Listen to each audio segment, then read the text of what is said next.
So the way the mosquito deals with the fact that you can't figure out what's going on is by producing lots of mosquitoes. But the way people figure out what's going on is by producing lots of ideas.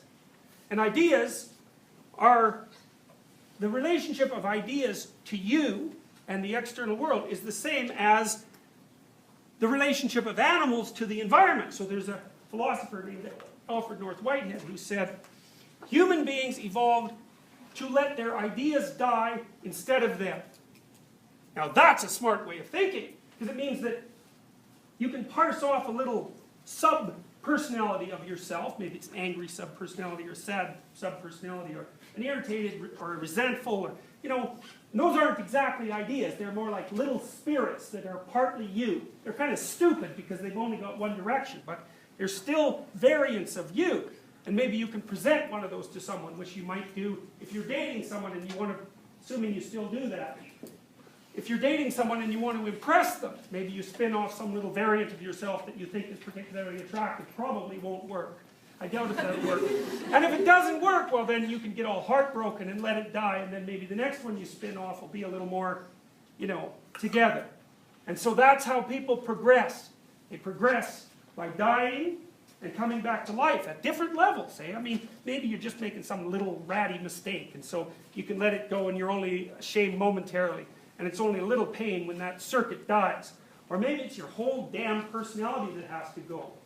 You know, and that happens to people when they encounter a catastrophe of one form or another.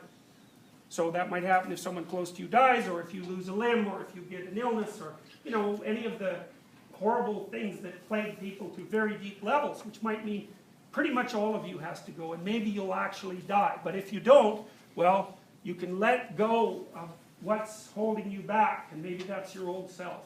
And then you can come back to life. And I'll tell you, it's a lot better to do that voluntarily, before it's necessary, than involuntarily in a moment of crisis. And I would say in some ways that's the lesson of clinical psychology. Confront the damn snakes first. Because it's really hard to get out of their bellies once they've eaten you. So, the shamanic initiations are death and rebirth initiations. They formalize that. They're often, the rituals themselves are often accompanied by the use of different classes of hallucinogens, which for one reason or another seem to facilitate, at least symbolically, the process of transformation from life to death and back to life.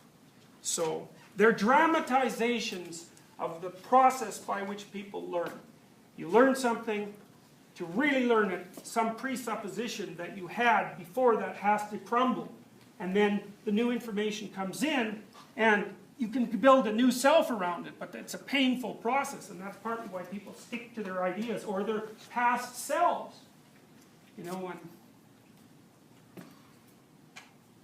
you could stick to your past self and that would be fine, except that everything's changing around you all the time. And so if you don't change, then you just get more and more outdated. You're more and more archaic.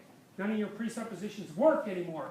And so you're like this rusty machine clanking around, running into things all the time, and your life is very miserable because you don't fit the environment anymore. And so when I talk about personality and its transformations, something that you could ask yourself, which is in some way the most fundamental question you can ask yourself, is, are you the thing that stays the same, or are you the thing that changes?